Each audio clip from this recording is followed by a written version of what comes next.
الرحیم السلام علیکم دوستو، فتوی شریفی سے محمد شریف حاضر خدمت ہے۔ تو دوستو، آج جو نسخہ میں آپ سے شیئر کرنا چاہتا ہوں وہ نسخہ گیس، جگر کی خرابی، غذا کا ہضم نہ ہونا، مضر صحت غذائیں، گائے کا گوشت، ڈالڈا گھی، تلی اشیاء اور بھنڈی عربی اور لیسدار چیزیں جو لوگ زیادہ استعمال کرتے ہیں ان کا جگر خراب ہو جاتا ہے اور گیس کی شکایت ہو جاتی ہے۔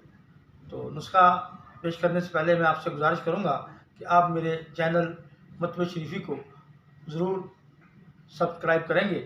اور نسخہ حاضر خدمت ہے۔ سونف 6 گرام، خشک آلو بخارا 3 عدد، 2 کپ پانی میں جوش دے کر چائے کی طرح پی لیں، انشاءاللہ بہت فائدہ ہوگا۔ اللہ حافظ۔